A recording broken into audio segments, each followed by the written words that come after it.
यह हमारी खड़तरगच महिला परिषद कल के दिन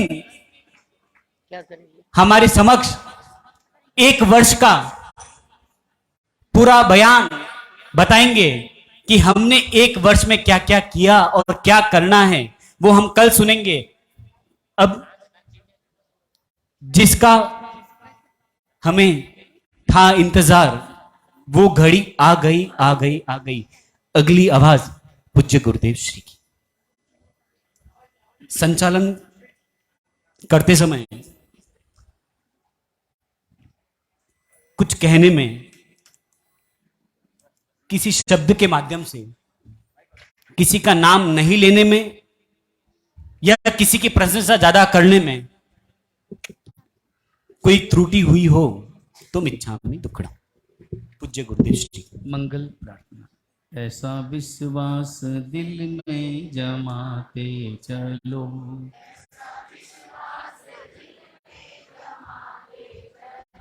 सिद्ध अरिहंत को मन में रमाते चलो,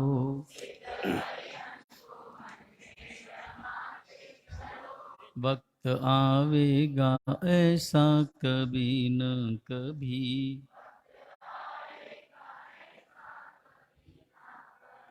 सिद्धि पाएंगे हम भी कभी न कभी।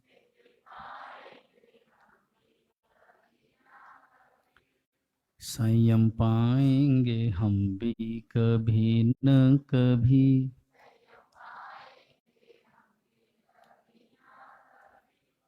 जिन्होंने अपने प्रबल पुरुषार्थ के द्वारा मोक्ष धाम को उपलब्ध कर लिया, उन सभी अनंत अनंत सिद्ध आत्माओं के परम पावन श्री चरणों में हमारी वंदना। परम उपकारी लाखों परिवारों को वीतराग परमात्मा का मार्ग प्रदान करने वाले दादा गुरुदेव श्री जिनदत्त सूर्य आदि चारों ही दादा गुरुदेवों के श्री चरणों में हमारी वंदना। परम पूज्य गुरुदेव प्रज्ञा पुरुष आचार्य भगवंत श्रीमद जिन कांति सागर सूरीश्वर जी महाराज साहब के श्री चरणों में हमारी वंदना।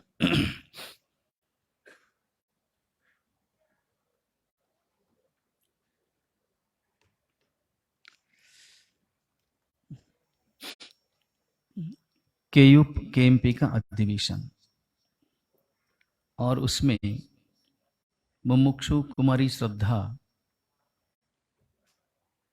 जिसे हम प्रेम से चिंका कहकर के बुलाते हैं,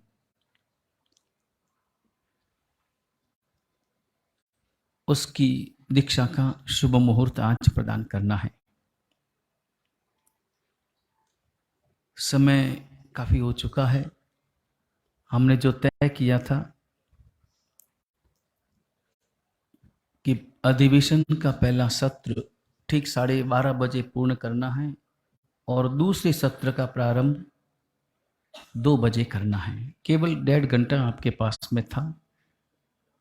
मैं ऐसा सोचता हूं कि अब आपके पास में जो 1.5 घंटा था उसे कम करना होगा। भोजन का समय थोड़ा कम। केवल 2 दिन के लिए हम आपस में मिले हैं और काम बहुत है, और इस बात को देखते हुए आज हम ये निर्णय करते हैं कि अगले वर्ष से 2 दिवसीय केयूप का अधिवेशन होगा और अलग से, और 2 दिवसीय केएमपी का अधिवेशन होगा अलग से। 2-2 दिन दोनों को मिलेंगे, अलग अलग तारीखों में होंगे, ताकि सभी को अपनी बात कहने का अवसर मिल सके। केयूप केएमपी को बहुत काम करने हैं, बहुत आगे बढ़ना है। मंजिल दूर है मगर मंजिल तय है।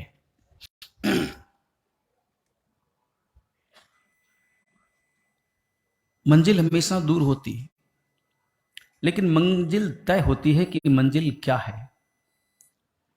अभी काफी देर से मैं सुन ही रहा हूं, मुनि मयूख प्रभ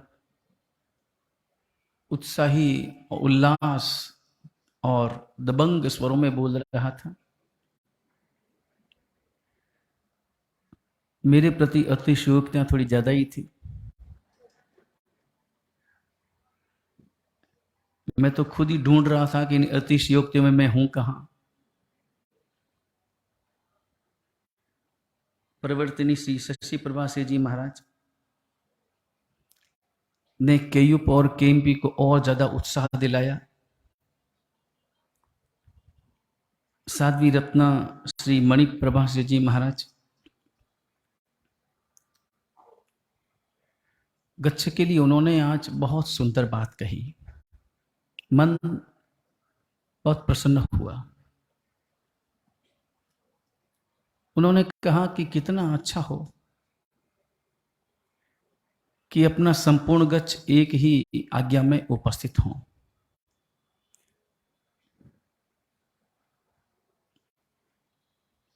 मैं केवल व्यक्तिगत बात स्वाभाविक रूप से नहीं करना चाहता, और जो भी मेरे विचार भी हैं या जो भी निर्णय भी हैं व्यक्तिगत रूप से समझा नहीं जाना चाहिए।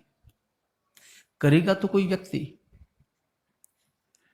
लेकिन उद्देश्य हमेशा नजरों के सामने होना चाहिए। मैं चाहता हूं कि हमारे हर कार्य गच्छ के लिए, शासन के लिए हो, क्योंकि कोई भी गच्छ शासन से अलग नहीं है। मैं जब खरतरगच्छ का काम करता हूं तो इसका मतलब है कि मैं जिन शासन का काम करता हूं। सदा सदा हमने गच्छ की एकता चाही है। बहुत उदाहरण है इसके लिए, आप अनुभव कर सकते हैं। पूर्व में इन वर्षों में बहुत घटनाएं घटी।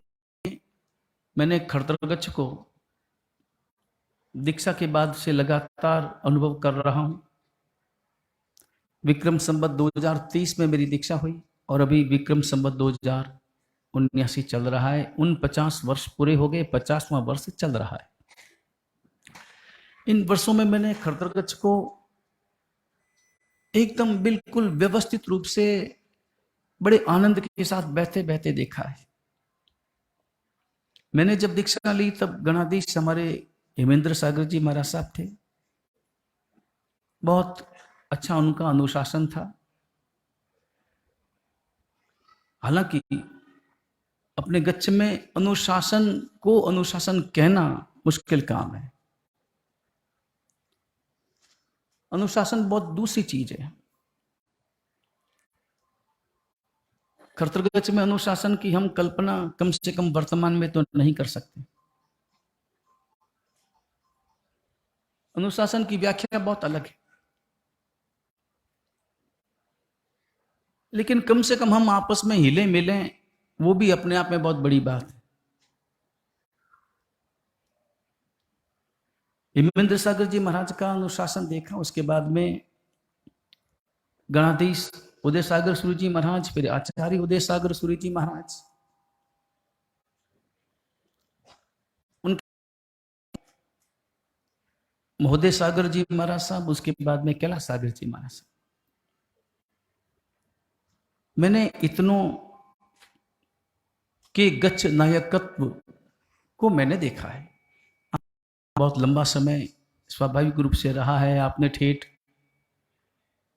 वीर पुत्र आनंद सागर सूरी जी महाराज के समय से, उनके बाद में कवि सम्राट जी, उनके बाद में फिर हेमेंद्र सागर जी महाराज साहब का लंबा समय रहा। लेकिन जो उठापटक हमने पिछले वर्षों में देखी है,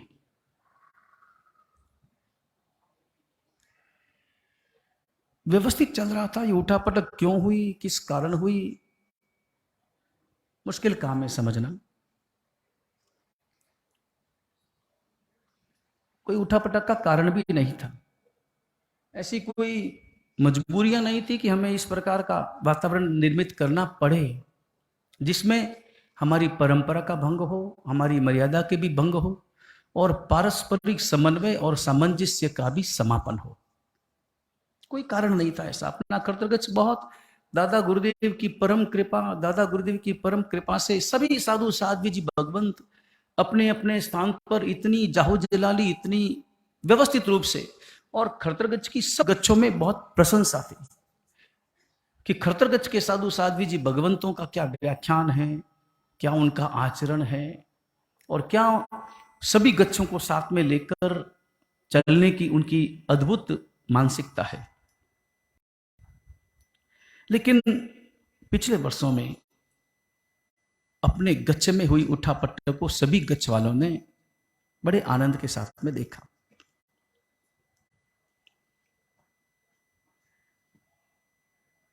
लेकिन हमने सदा सदा प्रयास किया कि वो उठापटक समाप्त हो, और उसी का परिणाम बिना कोई कारण के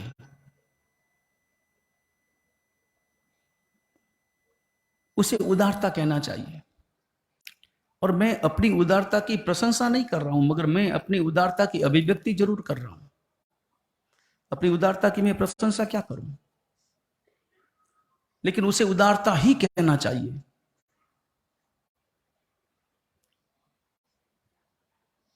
मालपुरा में जो मैंने घोषणा की उस उदारता को बहुत उदारता के, बल्कि विनय के साथ सभी को स्वीकार किया जाना चाहिए था। और आज भी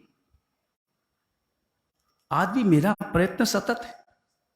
और हम एक ही हैं, हम तो मानते ही नहीं कि अलग है। हम क्यों माने कि अलग है? कहां है अलग?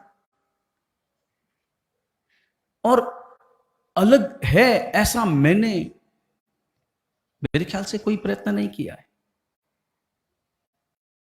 ऐसा संदेश भी देने की मैंने कोई कोशिश नहीं की है।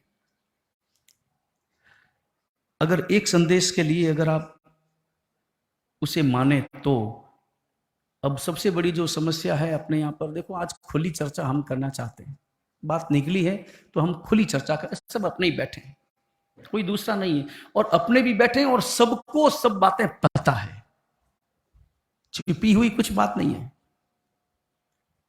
और सबके मन में समस्याएं भी है। मेरे अभी वो प्रश्नावली कहाँ आई नहीं, प्रश्नावली आई क्या? कुछ जिन्हों मैंने कल कहा था कि जिनको भी अपने प्रश्न करने, वो समाधान का जो सेशन, राजकुमार जी वो प्रश्न पेटी खोल के लाए क्या प्रश्न? मुझे किसी ने कहा था कि एक प्रश्न हमने डाला है इसमें।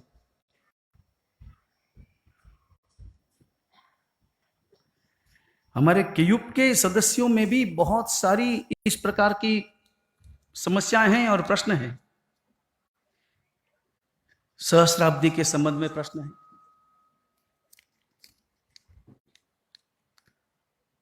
अभी सुनते हैं कि सहस्राब्दी मनाई जाने की घोषणा हुई है, हालांकि मुझे जानकारी नहीं है। फिर भी हम मानते हैं कि हमारा गच्छ एक है और हम सब एक हैं। ये मान ही लेना चाहिए। 1080 और 1075 का ये जो झगड़ा है,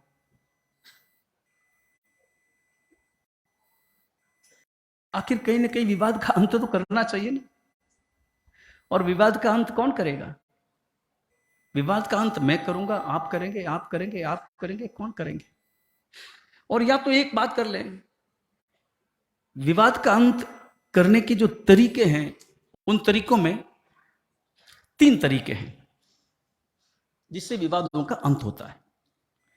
2 व्यक्ति हैं, अ ब, नाम किसी का नहीं ले, अ ब, 2 व्यक्ति हैं, दोनों में लड़ाई, दोनों में विवाद, अंत करना हो, क्या उपाय? बराबर। 2 नाम भी देने तो चलो समझ में आ जाए, तो राम और लक्ष्मण है, और राम और लक्ष्मण में विवाद है, दोनों भाई हैं और आपस में विवाद है। विवाद का समापन करना हो तो 3 तरीके। तरीका नंबर 1, राम की बात लक्ष्मण माने। तरीका नंबर 2, लक्ष्मण की बात राम माने। तरीका तो 2 ही हो सकता है। अब इसमें तीसरा तरीका क्या है? तीसरा तरीका क्या है? तीसरा तरीका तो यही है कि दोनों की बात छोड़ दे। अब यहां पर समस्या क्या है? समस्या यह है कि विवाद का समापन जब भी होगा, राम और लक्ष्मण में होगा या अयोध्या वासियों की ओर से होगा? इस समाधान कौन करेगा? तो भाई राम और लक्ष्मण को समाधान करने दो। लेकिन समस्या राम और लक्ष्मण की नहीं है। समस्या राम और लक्ष्मण को उकसाने वालों की है। और इसके साथ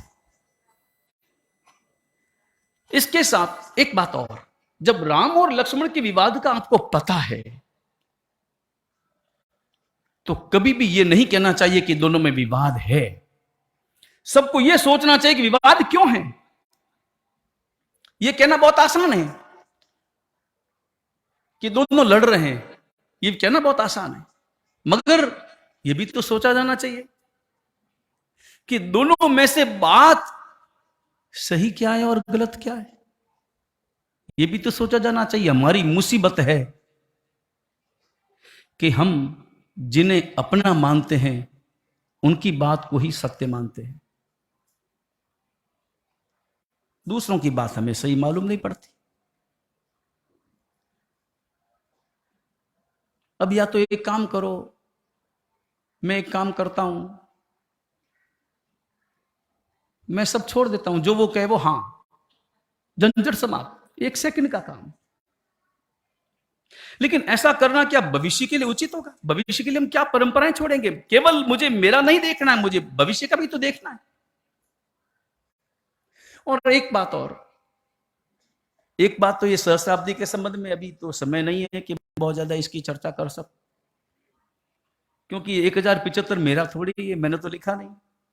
ये निर्णय किसका है? मेरा है। ये निर्णय इतिहासकारों का है, ये मेरा निर्णय नहीं। आप पुरानी 50 साल पहले छपी हुई किताबें देख लो, मैंने नहीं छापी। वो चाहे महोपाध्याय विनय सागर जी की हो, अग्रचंद जी बमला जी नाटा की हो। मेरे पास पत्र पड़े, मैंने परवादिराज पुरुषण के दिनों में बहुत विस्तार से इसकी व्याख्या की थी। हमें इतिहास के संदर्भ में बहुत विचार पूर्वक, लेकिन अगर जिनको करना ही है विवाद तो उसका इलाज नहीं है, उसका इलाज नहीं है।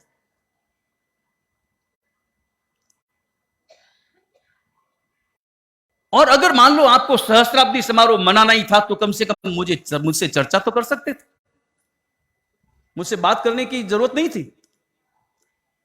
अगर बात करने की जरूरत नहीं थी तो काहे के गच्छाधिपति? इस विषय में आपका क्या मंतव्य है? और इस विषय में हमारे साधु साधी और संघ का क्या मंतव्य है? उनकी राय क्या है? आपकी सोच क्या है? क्या करना चाहिए?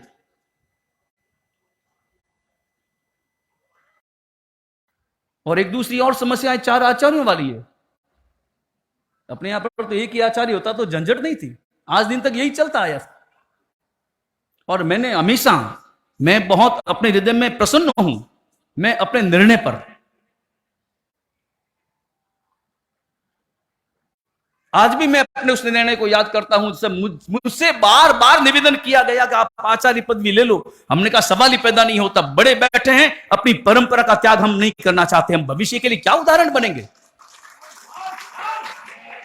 और इस विषय में हमारी आप वीडियो रिकॉर्डिंग सुन सकते हैं पुरानी। मेरे सामने कितनी बार यह बात आई, और यह बात मेरे ही सामने नहीं, मेरे गुरु महाराज के सामने भी, मेरे गुरु महाराज आचार्य जनकांति सागर सूरी जी महाराज के सामने भी कलकत्ता चातुर्मास के बाद में आचार्य पद ग्रहण करने की विनंती आई। और यह निवेदन, पूरा निवेदन श्वेतांबर जैन नाम के अखबार में छपा। मेरे पास में वो कटिंग है, आज श्वेतांबर जैन के संपादक महोदय आज हाजिर है, लोढ़ा जी। उस जमाने के श्वेतांबर जैन में छपा हुआ कटिंग मेरे पास में। गुरु महाराज ने सख्त मना कर दिया, नहीं, परंपरा, हमारी जो परंपरा चल रही है, व्यवस्थित परंपरा चल रही है, वो बराबर है।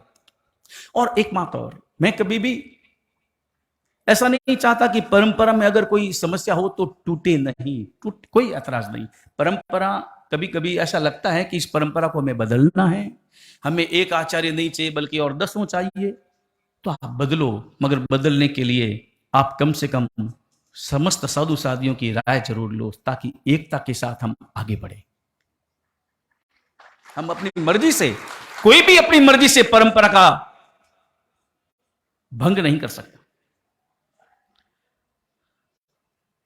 हमने तो सदा यही चारों आचार्य हैं। एक प्रश्न ये भी है, और प्रश्न भी बड़ा, अब किसने लिखा है नहीं पता, लिखा है आचार्य भगवंत जिन पीयूष सागर सूर्य जी महाराज की आचार्य पदवी सबसे पहले हुई, तो उनका नाम बाद में क्यों लिखा जा रहा है?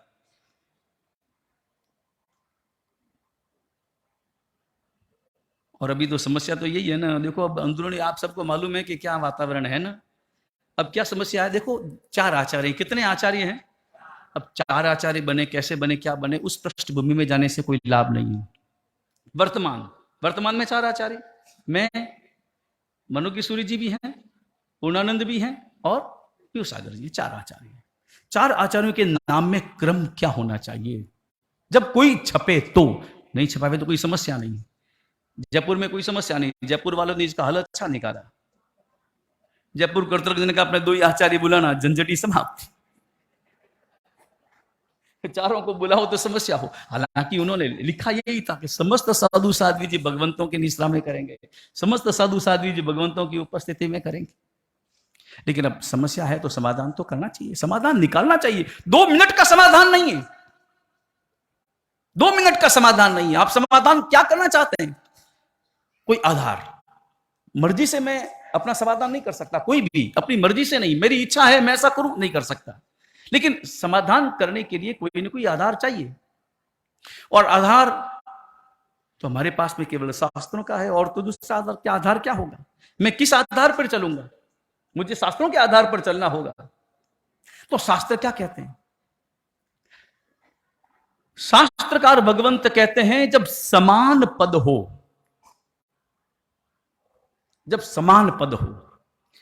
उदाहरण के लिए जैसे आपने कभी देखा हो, जब तक मनु सागर जी को आचार्य पद नहीं दिया गया था, तब तक जो भी चातुर्मास सूची छपी उसमें पीयूष सागर जी का नाम पहले था, मनु सागर जी का नाम बाद में था। सूची आप देख सकते हैं, क्योंकि तब वो आचार्य थे और वो उपाध्याय थे। तो फिर नवकार महामंत्र का उदाहरण है नमो आयरियाणम, फिर बाद में नमो उपज्जाया। लेकिन जब पदवी मिल गई, आचार्य पद दे दिया गया, तो समान पद समान हो गया, पद समान हो गया। तो अब यहां पर मुझे ये प्रश्न उपस्थित हुआ कि पद जब मिला, क्रम शुरू हो या दीक्षा पर्याय वाला क्रम हो, क्या होना चाहिए? इसका निर्णय अपना अपना हिसाब। देखो मैं कहूंगा, मैं तो ये कहूंगा कि नहीं, दीक्षा पर्याय से होना चाहिए, और वो उनके जो पक्षधर हैं वो कहेंगे पद पर्याय से होना चाहिए। निर्णय कौन करेगा? है ना मार साहब, आपके विधि, मैं तो प्रश्न का उत्तर दे रहा हूं।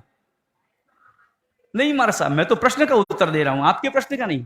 आपने तो बहुत सुंदर बात की, मैंने कहा ना, आपकी बात सुनकर तो हृदय बहुत प्रसन्न हुआ कि आपने कहा कि सब एक आज्ञा में सब आ जाएं। आपने फरमाया, बस वही बात हम चाहते हैं। लेकिन मैं वही बात करने के लिए विवाद तो समापन करना पड़ेगा। और एक बात और महाराज साहब, आपने कहा भले नहीं, मगर आपकी भूमिका इस विवाद को समापन करने में बहुत महत्वपूर्ण है, आपका प्रभाव है। अरे एक बात, अपने सब साधु साध्वी, अगर हाँ पहले तो अपन तय कर लें कि अपने को क्या करना है, और जो आप तय कर लो वो बात, ऐसा हो नहीं सकता कि कोई माने नहीं, ऐसा हो ही नहीं सकता। लेकिन इसके लिए पहले बैठ करके बहुत तटस्थ भावों से, बिना किसी आग्रह के, हमें अपनी मानसिकता बनानी होगी। और मैं बनाने के लिए, मैंने बात हुई थी महाराज साहब, आपको मालूम है, अपनी बात हुई थी। मैंने कहा चलो आपकी बात मैं मंजूर कर लेता हूं। 2 बातें हैं, या तो आप पद पर्याय मान लो या आप दीक्षा पर्याय मान लो, दोनों में से एक। या तो पद पर्याय या फिर दीक्षा पर्याय। एक बात के लिए, एक के लिए विपर्य पर्याय, दूसरों के लिए दीक्षा पर्याय, वो तो नहीं चलेगा। कोई भी एक अपने को उदाहरण प्रस्तुत करना होगा, और फिर वो उदाहरण भविष्य में सैकड़ों वर्षों तक चलेगा। हमें एक बहुत बड़ी भूमिका तय करनी है, भविष्य के लिए रास्ता बनाना है। क्योंकि आज आप देखो, अपना खर्तरगज की जाओ जलाली बढ़ रही है, इसमें कोई शक नहीं। पुण्य का उदय काम मेरे द्वारा हो, ये मैं नहीं विचार कर सकता कि सब काम मेरे द्वारा हो ही नहीं सकते। सबके पास, जिनके पास में भी हो रहे हैं, उनकी पुण्याई की हम अनुमोदना करते हैं। का समापन तो किया जाना चाहिए, और नहीं किया विवाद का समापन, तो इतिहास इतिहास सबको दोषी ठहराएगा, चाहे मैं हूं, चाहे आप हो, चाहे कोई भी हो, क्योंकि इतिहास को तो पूरा पता नहीं होता कि क्या हुआ था। वो तो यही कहेगा कि दो हो गए। दो होने में कौन राजी है? दो होने में कोई राजी नहीं है। पूरा, चाहे यहां बैठे हो, चाहे जो नहीं आए वो भी कोई राजी नहीं, कोई साधु साध्वी राजी नहीं है। तो आखिर एक तो करना पड़ेगा ना, थोड़ा जबरदस्ती करना पड़ेगा, थोड़ी मेहनत करनी पड़ेगी। मुझे कहो, उनको कहो, सबको कहो, और एक निर्णय करो कि ऐसा ही करना होगा। और मैंने तो आपको ही अधिकार दे दिया, चलो आप निर्णय कर लो, दीक्षा पर्याय या पद पर्याय, आप ही जो कहेंगे हमको मंजूर, मंजूर आपके ऊपर कंप्लीट। दीक्षा पर्याय होगा तो दीक्षा पर्याय समान पद में। एक बात ये ध्यान रखें, क्योंकि और मैं जो बात करता हूं ना, वो व्यवहार सूत्र की बात कर रहा हूं। व्यवहार सूत्र नाम का अपना आगम है, व्यवहार सूत्र नाम का आगम है। उस आगम में मेरे पास इसका प्रमाण है, उसमें साफ लिखा हुआ है कि बहवे बहवे आयर्य उवजाया एगयो विहरंती। जब बहुत से आचार्य एक साथ विचरण करते हैं, विचरण करने का मतलब एक समुदाय में जब अलग अलग रहते हैं, तो नोनम कपई अन्न मन्नम उव संपजितानम विहरित, उनको अलग अलग रहना नहीं कल्पता, बल्कि कपईनम आहारायणीय, आहारायणीयाय, यथारात्मिक। यथारात्मिक शब्द का अर्थ होता है दीक्षा पर्याय में जो बड़ा है उनको उपसंपजितान वीर, उनकी आज्ञा में सबको विचरण करना चाहिए। एक सामान्य बात है, आगम की बात। यथारात्मिक, समान पद वाले, चार समान पद वाले हैं, तो समान पद में शास्त्र कहते हैं दीक्षा पर्याय। अब जो लोग ये चाहते हैं कि पद पर्याय नहीं, दूसरा नंबर अपने क्या नाम पीयूष सागर जी महाराज का हो, मेरे बाद में अगर मान लो कोई नाम छपे, तो जब कोई नाम छापते ही नहीं तो कोई समस्या ही नहीं है। और कई साधु साधु ने तो झंझटी समाप्त कर दी, अपने को पत्रिका ही नहीं छापनी, झंझटी समाप्त, क्या करना। लेकिन हृदय तो क्लियर होना चाहिए उनको, मतलब आधे अधूरे, कभी इधर कभी उधर, ऐसा नहीं, ये भी ठीक वो भी ठीक, ऐसा नहीं। पद पर्याय रख लो। पद पर्याय का मतलब ये होता है जिसको पद पहले मिला, आचार्य पद जो पहले मिला वो सबसे बड़ा, उसके बाद में क्रमशः, तो उस आधार पर तो नंबर 2 नहीं, वो नंबर 2 पे नहीं आएंगे पीयूष सागर जी महाराज, वो नंबर 1 पर आएंगे। कि आचार्य पद जी तो मेरी तो तीसरे नंबर पे हुई है भाई, पहले नंबर पे उनकी हुई, दूसरे नंबर पे पूर्णानंद सागर जी की हुई, तीसरे नंबर पे हमारी हुई, और चौथे नंबर पे स्वाभाविक रूप से गच्छाधिपति पद नहीं है, गच्छाधिपति जिम्मेदारी है। गच्छाधिपति पद नहीं है, गच्छाधिपति जिम्मेदारी है। पद आचार्य है, पद आचार्य है, तो उस पद के हिसाब से आप कर सकते हैं बड़े आराम से। लेकिन कोई एक निर्णय करना होगा, और मैं हृदय से कहना चाहता हूं, सभी बैठे हैं, सबके सामने स्पष्ट करना चाहता हूं, हृदय से चाहता हूं, एक रखने में, सबको एक रखने में, पूरे गच्छ को एक रखने में आपको अपनी शक्ति से परिपूर्ण भूमिका निभानी चाहिए। केवल गंगा गए गंगादास, जमुना गए जमुनादास मत बनो। और हमारे साहब आप वरिष्ठ हैं हमारे, आप हमारे गच्छ के इतने वयोवृद्ध साध्वी जी महाराज हैं, और इतनी आपका प्रभाव है पूरे भारत में। पूरे भारत में साध्वी जी भगवंतों में अगर सबसे ज्यादा प्रभाव किसी का है तो आपका है, और ऐसा सकल संघ स्वीकार करता है। अपने प्रभाव का इस्तेमाल करो, और इस गच्छ को एक रखने में अपनी जबरदस्त भूमिका आप निभाओ। और योग बन रहा है, आप देखो यहां भी आए रहे हैं ना, आ रहे हैं, तो आपकी भूमिका क्या होनी चाहिए। हम तो ये सोचते हैं कि दादा गुरुदेव ने यही ऐसा एक रास्ता निकाला है कि जिसमें सब इकट्ठे हो जाएं। लेकिन अगर ये नहीं हुआ, अगर ऐसा नहीं हुआ, तो भविष्य की कल्पना कर सकते हैं। बहुत सोच समझकर हमें आगे बढ़ना है, बहुत चिंतन पूर्वक आगे बढ़ना है।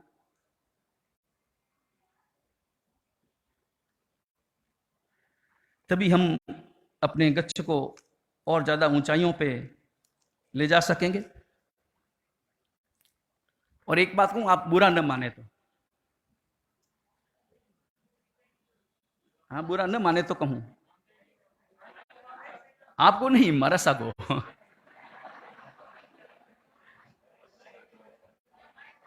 मिच्छामी दुक्कडम माही की जरूरत नहीं, ऐसी ठीक है। मिच्छामी दुक्कडम के साथ मरसा आप भी जो आपकी जो क्रमशः वंदनाएं होती है ना मरसा, प्रवचन से पूर्व जो वंदनाएं होती है, उसमें भी समस्त आचार्यों को वंदना करने के बाद में गच्छाधिपति का नंबर आता है, तो हमारा नंबर 30 ही ठीक है। ऐसा हमारा भाव है ही नहीं। हमारा सा वो तो मैं जानता हूं, आपका मगर तीसरा हो ही नहीं सकता, हो ही नहीं सकता, हमारा सा, हो ही नहीं सकता। क्योंकि ये बात मैं नहीं कह रहा हूं, ये बात सुनने वाले लोग कह रहे हैं। मैं तो समझ, और ये बात, ये प्रश्न मेरे पास में, ये प्रश्न भी आ चुका है कि सभी साधु साध्वी जी भगवान प्रवचन के दौरान जो भी रहते हैं, दादा गुरुदेव की वंदना के पश्चात समस्त आचार्यों की वंदना करते हैं, बाद में गच्छाधिपति की वंदना तो कब होनी चाहिए, कब नहीं होनी चाहिए, यहां पद की बात है, मेरी बात नहीं है। कभी सोचा भी नहीं हमने। लेकिन मुझे मंजूर है, अगर तीसरा नंबर भी आप मुझे तय करते तो हमें स्वीकार है, मुझे कोई ऐतराज नहीं। मैं इसी घड़ी इस्तीफा देने के लिए तैयार हूं। उसमें करना क्या है, मुझे तो फोगट में अपना काम करना है, अपना जो भी काम करना है, कि इन पंचायतियों में उलझना है, गच्छ का काम करना है, शासन का काम करना है, आत्मा का काम करना है, कि इन पंचायतियों में उलझना है। निर्णय और इन पंचायतियों में हम कितना समय बर्बाद करते हैं और कितना कषाय बढ़ाते हैं। कषाय को समाप्त करना है। मैंने खुद ने ईमान कषाय की बात की। निर्णय कभी होगा तो आपके द्वारा ही होगा। हमारे साथ निर्णय तो मैं दे चुका हूं। मैंने तो निर्णय कभी का दे चुका हूं कि अगर सही ढंग से शास्त्रों के आधार पर चलना होगा तो स्वीकार करता कौन है? जो स्वीकार करते हैं उनकी आलोचना होती है। स्वीकार करो, अगर निर्णय मेरे द्वारा होना है तो स्वीकार करो, या तो मुझे तय करो कि मेरा निर्णय गलत है, या तो मुझे बताओ कि आपका निर्णय गलत है, और या दोनों में से एक तो होना चाहिए। हम तैयार हैं। मेरी कोई भूमिका ही नहीं हो सकती। मारसा आपकी भूमिका निभानी है। मारसा आपको एक करना है, यूं मैं कह रहा हूं। मेरे बस का कुछ भी नहीं है। नहीं मारसा, आपके सब बस में है। पूरे किसी को भी पूछ लो आपके बस में है कि नहीं, सब तैयार है मारसा। अब आपको भूमिका निभानी है, और प्रवृत्ति जी महाराज भी यही विराजमान है। सबको भूमिका अपनी निभानी है, और थोड़ी मजबूती से भूमिका निभाओ। और एक बात और, मैं एक काम कर सकता हूं, मैं किसी को भी ऊपर लाने के लिए, ऊपर बैठे किसी को मैं नीचे नहीं डाल सकता। ये मैं कैसे कर सकता हूं? किसी का सम्मान करने के लिए मैं किसी का अपमान करूं, ये मुझसे नहीं हो सकता। किसी का एक का सम्मान करें और उसके कारण दूसरे को अपमानित करें, ये मैं नहीं कर सकता। मुझे 50वां साल चल रहा है, मनु की सागर जी को भी 50वां साल चल रहा है दीक्षा का। मैं उनको नीचे कैसे डाल दूं? किस आधार पर डालूं? कोई आधार भी तो चाहिए। कल को वो मुझे पूछे और उनके श्रावक लोग पूछे, भक्त लोग सबके हैं और बड़ी संख्या में भक्त हैं, ऐसा नहीं है। अगर वो पूछे तो मैं क्या जवाब दूंगा? जवाब भी मेरे पास आधार तो चाहिए ना, मेरे पास किस आधार पर मैं ऐसा करूं। ये बातें थोड़ी कड़वी थी, मगर आज मुझे नहीं भी कहनी चाहिए थी, मगर प्रश्न ऐसे ही आए और मैं चाहता था कि थोड़ा स्पष्टीकरण हो, क्योंकि कल रात्रि से आप दोनों के बीच होनी चाहिए थी, हमारा कोई मतलब ही नहीं। फिर तो आनंद आ जाए। बस आपकी कोई भूमिका न हो, आप तो फिर केवल इतना ही कहो कि आप दोनों जो करेंगे वो हमें मंजूर होगा, स्वीकार करते ही हम तो बराबर कर ही रहे अभी, वही करना है। लेकिन हम हृदय से चाहते हैं हमारा गच्छ एक रहे, हमारे गच्छ में विसंवाद न हो। और केवल यही बात नहीं, ऐसा नहीं हो ये भी मामला निपट गया, मान लो ये मामला निपट गया, लेकिन हम चाहते हैं मतभेद तो चाहिए ही नहीं, इसके साथ मनभेद भी नहीं चाहिए। कोई भी काम हो एक होकर के करें, तब कहीं जाकर के गच्छ की उन्नति है। हम केवल व्याख्यानों में ही बातें करते, व्याख्यानों में हम कितनी भी बातें कर लें, वैसा हृदय भी तो चाहिए। और अगर मेरी कोई गलती है, मुझे कोई भी कभी भी बता सकता है, कोई भी बताओ, मैं तुरंत उसका समाधान करूंगा और स्वीकार भी करूंगा। मैं इसके लिए सदा हमेशा के लिए प्रस्तुत हूं। चलो, अब ये दूसरी बातें थी, मगर आज जो अब हम दूसरे वातावरण में प्रवेश करें, केयूब केएमपी लंबी यात्रा है, खूब आगे बढ़ना है, गच्छ के लिए आगे बढ़ना है। जो बातें कहनी है वो मैं बाद में कहूंगा। अभी तो अपना दूसरा सेशन भी प्रारंभ होगा, फिर तीसरा सेशन भी प्रारंभ होगा। मुहूर्त का हुआ, लेकिन आप लोग खूब आपस में हिले मिले। दीक्षा का मुहूर्त। और अब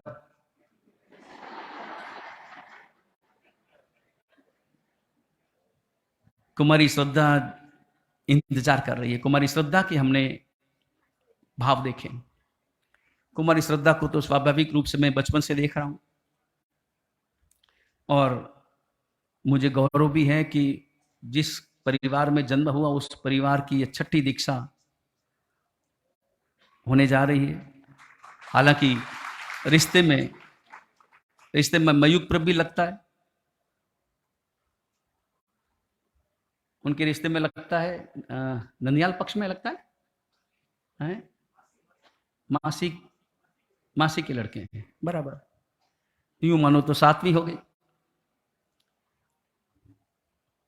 मैंने बचपन से ही चाचा जी बाबूलाल जी शाह को देखा है, और बाबूलाल जी शाह का जो जीवन है, काका जी का, मेरे सांसारिक काका जी का जीवन, परम धार्मिक जीवन, श्रीमद राजचंद्र जी महाराज के परम अनुयायी श्रीमद जी के, और प्राय अगास में रहने वाले, सदा भक्ति करने वाले, भक्ति भाव में रहने वाले, आत्म भावों में जीने वाले,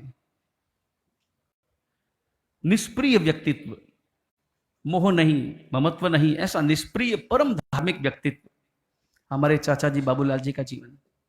और मैंने भी बचपन से वही आत्मसिद्धि वगैरह पढ़ी। रमेश पहले मेरे पास बहुत रहा। इसकी दीक्षा की प्रबल भावना, हालांकि मेरी तो कामना है कि तुमको भी आज नहीं तो कल इसी मार्ग पर आना है, जो कि तुम्हारी अपनी भावना भी है।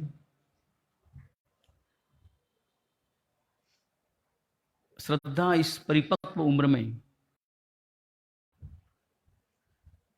चारित्र के मार्ग पर जा रही है, पढ़ी लिखी,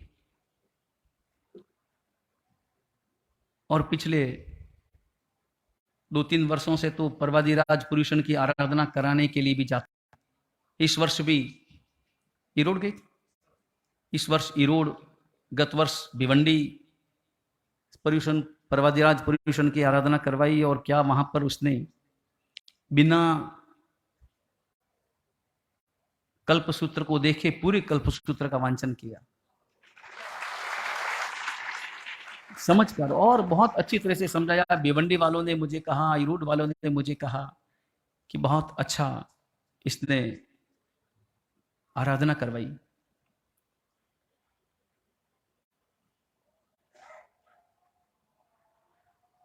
कुमारी श्रद्धा संयम के मार्ग पर उपस्थित होने जा रही है। आज शुभ मुहूर्त की विनंती की। आज जो रमेश का वक्तव्य था, वो वक्तव्य एक सुश्रावक का वक्तव्य था। उसकी भाषा में परमात्मा की वाणी बोल रही थी।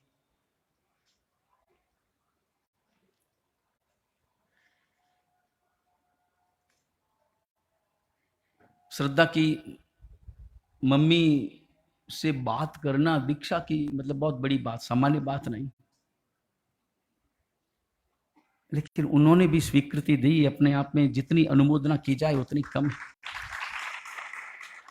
माता पिता, दादा दादी, इन सब की जितनी अनुमोदना की जाए उतनी कम है। वो वीर पिता है जो अपने संतान को संयम के मार्ग पर भेजते हैं। हालांकि मैं तो चाहता था कि श्रद्धा आए और श्रद्धा के साथ साथ मंथन भी आ जाए।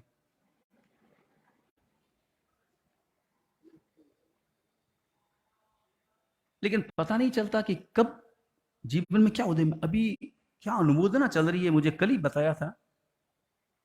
कांकरिया परिवार, कोई कांकरिया परिवार है, दीक्षा लेने जा रहा है एक युवक। वो युवक है प्रवीण कांकरिया, जो एक मॉडल है, डांसर है, ऐसा ही है।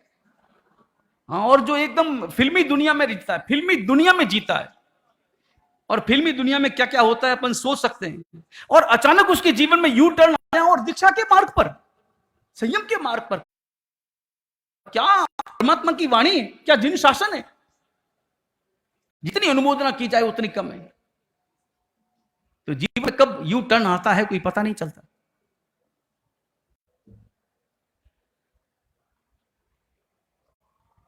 कुमारी श्रद्धा को आज शुभ मुहूर्त प्रदान किया जा रहा है।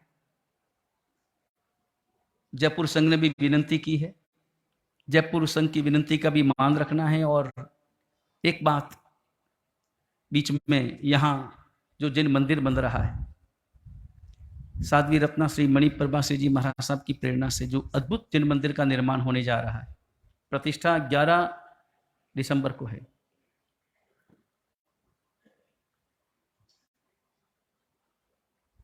और उस अवसर पर केवल प्रतिष्ठा ही नहीं है, प्रतिष्ठा के साथ साथ मुनिराज श्री महेंद्र सागर जी महाराज और मुनिराज श्री मनीष सागर जी महाराज को उपाध्याय पद से विभूषित भी किया जाएगा।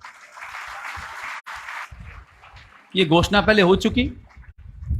मैंने अभी 10 दिन पहले महेंद्र सागर जी महाराज साहब को पत्र लिखा भी, हमारी इच्छा है कि जयपुर में ये आयोजन हो। पहले भी उन्होंने ही कहा था कि जयपुर में ही करेंगे। तो मैंने लिखा कि जयपुर में कब हो, कौन से दिन में, कौन सा मुहूर्त हो, पहले हो पीछे हो, आपकी क्या भावनाएं, कब पधार जाएंगे। तो अभी परसों ही मेरे पास में उनके समाचार आ गए कि भाई आप जो भी निर्णय करेंगे, जैसा भी निर्णय करेंगे, पहले करना पीछे करना, जैसा भी निर्णय करेंगे वो बराबर होगा। तो हमने ये तय किया है कि उनका उपाध्याय पदवी भी उसी दिन, प्रतिष्ठा के दिन 11 दिसंबर को ही, प्रतिष्ठा के बाद एक ठाट बाट के साथ में, उल्लास और आनंद के साथ में उनका उपाध्याय पदारोहण भी यहीं पर संपन्न हो।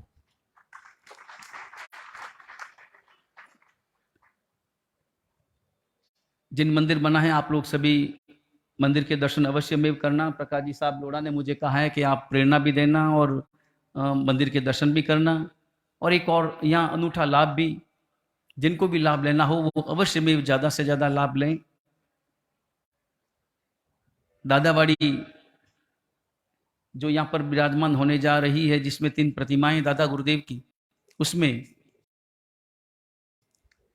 दादा गुरुदेव की जो प्रतिष्ठा, वो प्रतिष्ठा उसकी बोली नहीं होगी। कूपन जो भी लेगा, लॉटरी से कूपन निकाले जाएंगे और जो लाभार्थी होंगे उनके द्वारा लाभ सबको मिलेगा। कूपन केवल और केवल 27,000 रुपए का एक कूपन, ज्यादा भी ले सकते हैं, लेकिन अवश्य में भी यथा योग्य दादा गुरुदेव करते हुए कूपन लेने का भाव अपने अंतर में रखें। और अभी कुमारी श्रद्धा शुभ मुहूर्त प्रदान कर रहे हैं। सांसारिक दृष्टि से हमारे अपने सांसारिक परिवार की है,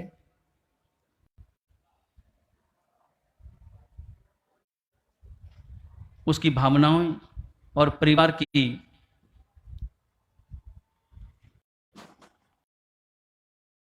की विनंती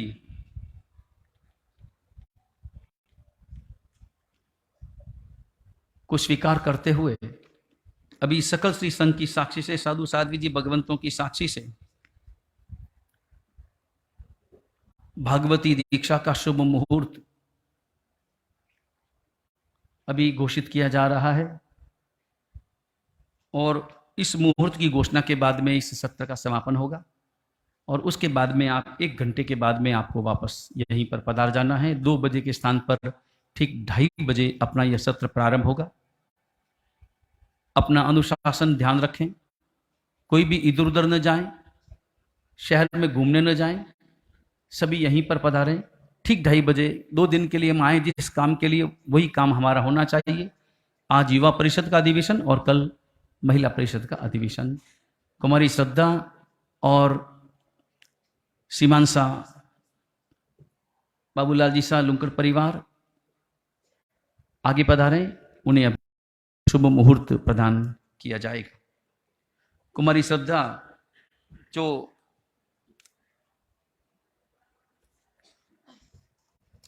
श्रद्धा जो पिछले लंबे समय से पूजनीय माताजी मरासा बहन मरासा के पास में अभ्यास कर रही है।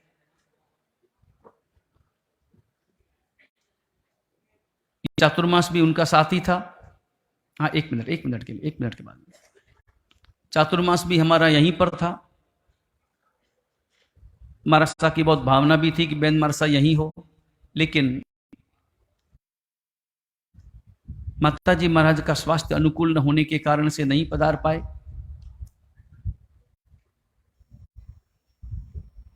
हम तो कामना प्रार्थना करते हैं माताजी महाराज का स्वास्थ्य एकदम ठीक रहे।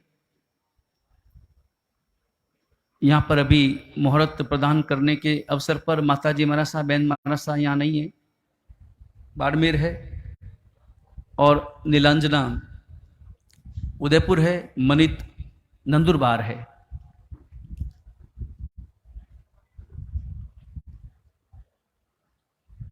लेकिन उनकी शुभकामनाएं और शुभ भावनाएं साथ में है। कुमारी श्रद्धा संयम लेकर आत्म क्षेत्र में खूब आगे बढ़े और संयम का उत्कृष्ट पालन करते हुए अपने लक्ष्य को प्राप्त करें। अभी शुभ मुहूर्त घोषित किया जा रहा है।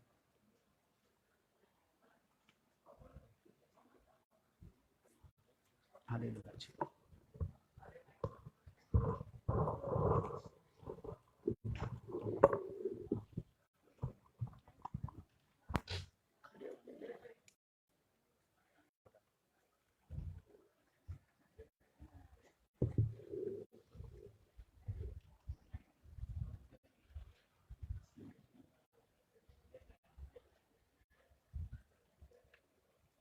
तैयार हुआ है मुहूर्त।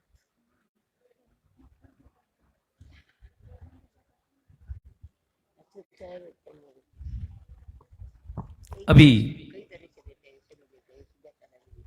सभी अपने अंतर में शुभकामनाएं, शुभ भाव धारण करें और अनुमोदन करें दीक्षा के भावों का, कुमारी श्रद्धा की दीक्षा के भावों का और परिवार के भावों का, जिन्होंने इतना बड़ा कार्य किया है। अपने कलेजे के टुकड़े को परमात्मा के शासन को समर्पित करने का संकल्प लिया है। यह सामान्य बात नहीं है।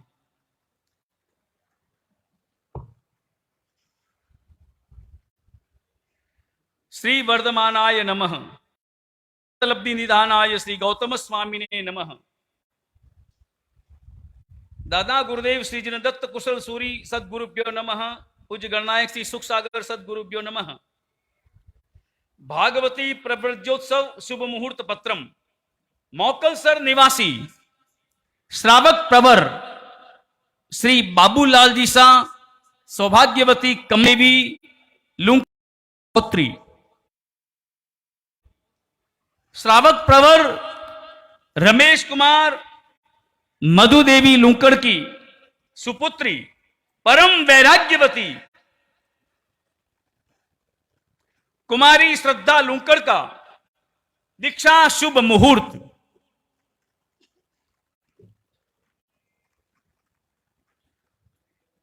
वीर संवत 2549 विक्रम संवत 2079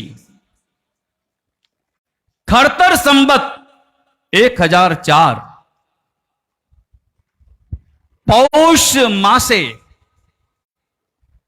कृष्ण पक्षे पौषवदी तीज रविवार जयपुर नगर में यह भागवती दीक्षा संपन्न होगी।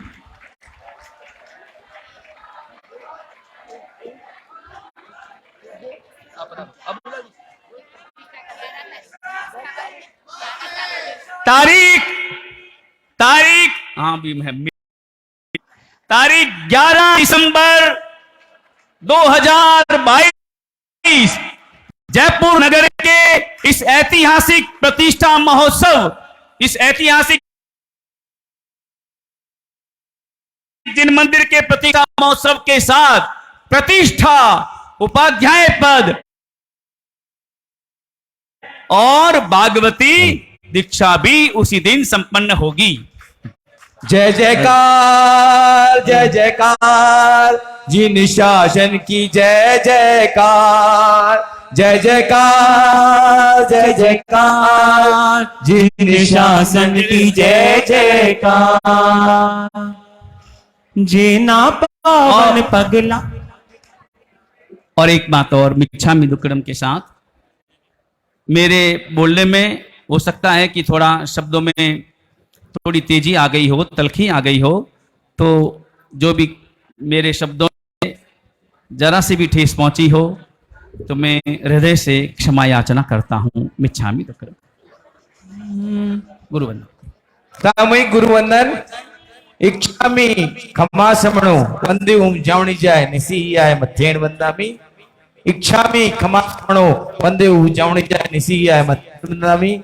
इसकार भगवान सूद सुख शरीर निरावाद सुख संयम यात्रा निर्वत्ते हो जी स्वामी सादाचे जी। एक रूपशाय आहार पानी का लाभ देना जी। वर्तमान जो इच्छामि खमा समणो वंदे ओम जावणी जाय निसीयाय मध्येन वंदामि। इच्छा करेण संधि सेवकन अभिठोम अभ्यंतर देवस्यम खामेओ खामे ह इच्छाम खामेमी देवस्यम जम कीची अर्पत्यम रपत्यम बत्ते पाणी पीने होचे अल्लावे सलावे उचासन समासन अंतर मसा उरी बसा जम कीची मते बिना परिहीनम सुहोम बायरम तुबे जाना हमने जाने तस्म इच्छाम गुणम।